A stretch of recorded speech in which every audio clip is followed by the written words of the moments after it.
স্ক্রিনের পর্দায় উত্তাল সাগরের বুকে ধীরে ধীরে তলিয়ে যাওয়া যে বিশাল জলযানের দৃশ্য এই মুহূর্তে বিশ্ব গণমাধ্যমে কাঁপন ধরিয়ে দিয়েছে তা কেবল একটি সাধারণ জাহাজডুবির ঘটনা নয়। এটি হরমুজ প্রণালীর নোনা জলে পশ্চিমা আধিপত্যের চিরস্থায়ী সলিল সমাধির এক জীবন্ত প্রামাণ্যচিত্র। পরাশক্তির অহংকারকে চূর্ণ বিচূর্ণ করে মধ্যপ্রাচ্যের জলসীমায় রচিত হয়েছে এক ভয়াবহ নতুন ইতিহাস। যুক্তরাষ্ট্রের ছত্রছায়ায় থাকা একটি বিশালাকার কার্গো জাহাজ আঘাতের পর আঘাত সহ্য করতে না পেরে সাগরের অতল গহ্বরে বিলীন হয়ে যাচ্ছে। আর এই দৃশ্যই প্রমাণ করে দিয়েছে হরমুজ প্রণালীর একচ্ছত্র এবং অবিসংবাদিত অধিপতি এখন কেবলই ইরান। পর্দার আড়ালের ছায়া নৌবহর, সংযুক্ত আরব আমিরাতের সুপার ট্যাঙ্কার নিখুঁত ক্রুজ মিসাইলের আঘাত, আর বাধ্য হয়ে যুক্তরাষ্ট্রের 20% টোল আদায়ের অবৈধ সিদ্ধান্ত থেকে চরম অপমানজনকভাবে সরে আসা, সব মিলিয়ে বিশ্বের নৌবাণিজ্যের রিমোট কন্ট্রোল এখন সম্পূর্ণভাবে তেহরানের হাতের মুঠোয়। পরাশক্তির দম্ভ কিভাবে চোখের পলকে ধূলিসাৎ হতে পারে তার এক রোমহর্ষক অধ্যায় উন্মোচিত হয়েছে সাগরের এই অগ্নিগর্ভ বুকে। আন্তর্জাতিক মেরিটাইম ট্রাফিক ডেটা এবং স্যাটেলাইটের রাডার ফ্রিকোয়েন্সি অত্যন্ত ভয়াবহ একটি সত্য সামনে নিয়ে এসেছে। সাগরের বুকে যে বিশালাকার কার্গো জাহাজটি এই মুহূর্তে তার শেষ নিঃশ্বাস ত্যাগ করছে তার নাম লুনি। এটি কোনো সাধারণ বাণিজ্যিক নৌযান নয়। আন্তর্জাতিক শিপিং ডাটাবেস নিশ্চিত করেছে এই জাহাজটি মূলত একটি শ্যাডো ফ্লিট বা পরিচয় গোপনকারী ছায়া নৌবহরের অংশ হিসেবে সমুদ্রে বিচরণ করছিল। এর মূল উদ্দেশ্য ছিল যুক্তরাষ্ট্রের স্বার্থ রক্ষা করে মধ্যপ্রাচ্যের জলসীমা দিয়ে পণ্য পাচার করা।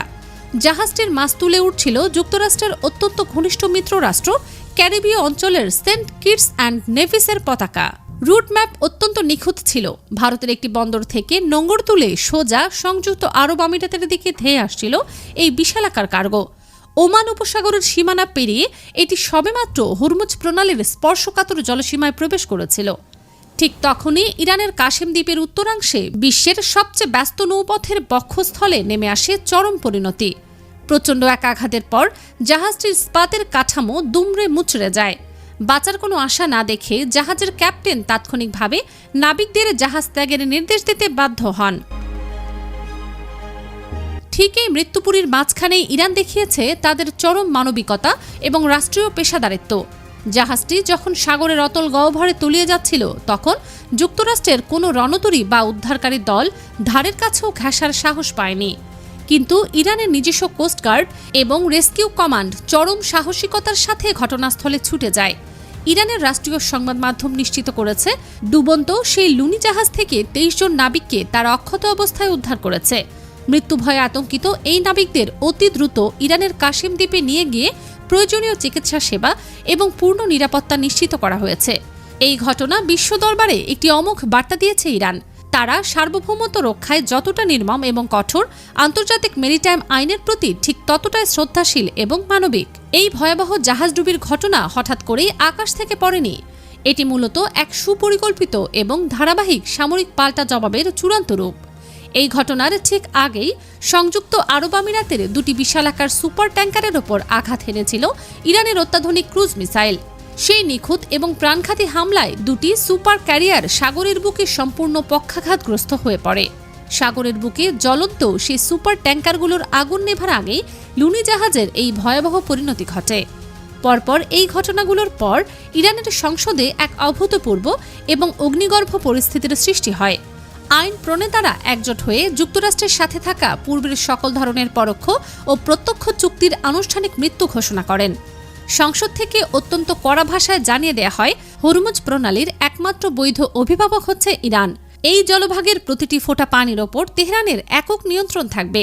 যুক্তরাষ্ট্রের নির্দেশনায় বা তাদের প্ররোচনায় যদি আর কোনো জাহাজ এই অঞ্চলে প্রবেশের দুঃসাহস দেখায় তবে তাদের পরিণতিও এই ডুবন্ত জাহাজের মতোই ভয়াবহ হবে। কোনো ছাড় দেয়া হবে না। সরাসরি মিসাইল এবং ড্রোনের লক্ষ্যবস্তুতে পরিণত হবে অনুমোদিত যে কোনো জলযান।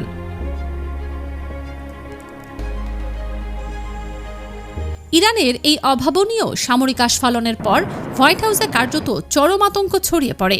পরিস্থিতি নিয়ন্ত্রণের বাইরে চলে যাচ্ছে দেখে যুক্তরাষ্ট্রের প্রেসিডেন্ট সরাসরি বিবৃতি দিয়ে ইরানের সাথে সব ধরনের চুক্তি বাতিলের ঘোষণা দেন। হোয়াইট হাউস থেকে টেকনিক্যালি একটি নতুন যুদ্ধাবস্থা এবং সম্পূর্ণ নৌ অবরোধের ঘোষণা দেয়া হয়। সেন্ট্রাল কমান্ড বা সেন্টকম অত্যন্ত তড়িঘড়ি করে ঘোষণা দেয় ইরানের সকল সমুদ্র বন্দরের ওপর কঠোর অবরোধ আরোপ করা হয়েছে। সেন্টকমের দাবি, ইরানের বন্দরগুলো থেকে কোনো জাহাজকে বের হতে বা প্রবেশ করতে দেয়া হবে না। এই অবরোধ কার্যকর করতে সেন্টকম ভারত মহাসাগর এবং ইরানের উপকূলের কাছাকাছি অন্তত 20টি যুদ্ধজাহাজ মোতায়েন করার নির্দেশ দেয়। একই সাথে তাদের সামরিক স্যাটেলাইটগুলো 24 ঘন্টা নজরদারি শুরু করে। কিন্তু যুক্তরাষ্ট্রের এই হুঙ্কারের আড়ালে লুকিয়ে থাকা চরম অসহায়ত্বটি মুহূর্তের মধ্যেই উন্মোচিত হয়ে যায়। যুক্তরাষ্ট্রের এই অবরোধ সম্পূর্ণ একটি ফাঁকা বুলিতে পরিণত হয়েছে চীনের উপস্থিতির কারণে। ইরানের বন্দরগুলোতে সবচেয়ে বেশি পণ্য খালাস এবং পরিবহন করে চীনের বিশালাকার বাণিজ্যিক জাহাজগুলো। এখন যুক্তরাষ্ট্রের সামনে সবচেয়ে বড় আতঙ্ক হয়ে দাঁড়িয়েছে, তারা কি সত্যিই চীনের মতো পরাশক্তির জাহাজে মাঝ সমুদ্রে বাধা দেওয়ার দুঃসাহস দেখাবে? যদি সেন্টকম সত্যিই চীনের কোনো জাহাজে হস্তক্ষেপ করে, তবে ভারত মহাসাগরে যুক্তরাষ্ট্র এবং চীনের মধ্যে যে ভয়াবহ সংঘাতের দাবানল ছড়িয়ে পড়বে তা সামাল দেওয়ার সামরিক ক্ষমতা বর্তমানে পেন্টাগনের নেই। ইতিহাস সাক্ষ্য দেয়, অতীতেও যুক্তরাষ্ট্র বহুবার ইরানের বন্দরগুলোর বিরুদ্ধে এমন নৌ অবরোধ ঘোষণার নাটক করেছে, কিন্তু চীনের জাহাজগুলো সবসময় যুক্তরাষ্ট্রের নিষেধাজ্ঞাকে সম্পূর্ণ বৃদ্ধাঙ্গুলি দেখিয়ে ইরানি বন্দরে প্রবেশ করেছে এবং জ্বালানি তেল নিয়ে নির্বিঘ্নে ফিরে গেছে। এমনকি ইরানি নিজস্ব তেলবাহী জাহাজগুলো যুক্তরাষ্ট্রের নৌবাহিনীর নাকের ডগা দিয়ে হরমুজ প্রণালী অতিক্রম করেছে। তখন যুক্তরাষ্ট্রের নৌবাহিনী বা বিমান বাহিনীর কেউই তাদের আটকাতে পারেনি। এই অবরোধ কার্যকর না হওয়ার পেছনে রয়েছে এক ভয়াবহ সামরিক সমীকরণ। একটি নৌ অবরোধ সফল করতে হলে যুদ্ধ জাহাজগুলোকে প্রতিপক্ষের উপকূলের একেবারেই কাছাকাছি যেতে হয়, আর ইরানের উপকূলীয় অঞ্চলে পাহাড়ের খাঁজে খাঁজে বসানো রয়েছে অত্যাধুনিক এন্টিশিপ ব্যালিস্টিক মিসাইলের এক দুর্ভেদ্য দেয়াল। যুক্তরাষ্ট্রের যে কোনো যুদ্ধ জাহাজ ব্লকেড কার্যকর করতে ইরানের জলসীমার কাছাকাছি গেলেই তা মুহূর্তের মধ্যেই ইরানি মিসাইলের লক্ষ্যবস্তুতে পরিণত হবে। নিজেদের কয়েক বিলিয়ন ডলারের যুদ্ধ জাহাজ এবং হাজার হাজার নৌসেনাকে সাগরের তলদেশে পাঠিয়ে দেওয়ার ভয়েই যুক্তরাষ্ট্র কখনো এই অঞ্চলে কার্যকর কোনো ব্লকেট তৈরি করতে পারেনি। সামরিক শক্তি প্রদর্শনে চূড়ান্ত ব্যর্থ হওয়ার পর যুক্তরাষ্ট্র অত্যন্ত নেক্কারজনকভাবে এবং আন্তর্জাতিক আইন বহির্ভূত এক চাঁদাবাজির পথ বেছে নেয়।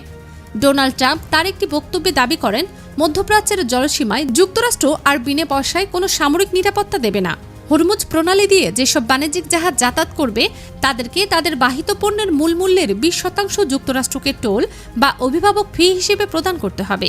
এটি ছিল সরাসরি আন্তর্জাতিক জলসীমায় ডাকাতির এক নির্লজ্জ ঘোষণা, কিন্তু পরাশক্তির এই দম্ভ চূর্ণ হতে সময় লেগেছে মাত্র 24 ঘন্টা। এই ঘোষণার পরপরই আন্তর্জাতিক মেরিটাইম অর্গানাইজেশন এবং জাতিসংঘের সামুদ্রিক আইন সংস্থা তীব্র প্রতিক্রিয়া দিয়ে মাঠে নামে। জাতিসংঘ অত্যন্ত কঠোর ভাষায় জানিয়ে দেয়, সমুদ্রের বুকে কোনো দেশের বাণিজ্যিক জাহাজ থেকে এভাবে জোরপূর্বক 20% টোল আদায় করা সম্পূর্ণ অবৈধ এবং আন্তর্জাতিক আইনের সুস্পষ্ট লঙ্ঘন। জাতিসংঘের এই কড়া অবস্থানের পর ইউরোপ জুড়ে চরম আতঙ্কের সৃষ্টি হয়। ইউরোপীয় ইউনিয়নের নেতারা বুঝতে পারেন, হরমুজ প্রণালী পার হতে যদি 20% শুল্ক দিতে হয়, তবে সেই বিশাল খরচের সরাসরি প্রভাব পড়বে ইউরোপের বাজারের ওপর।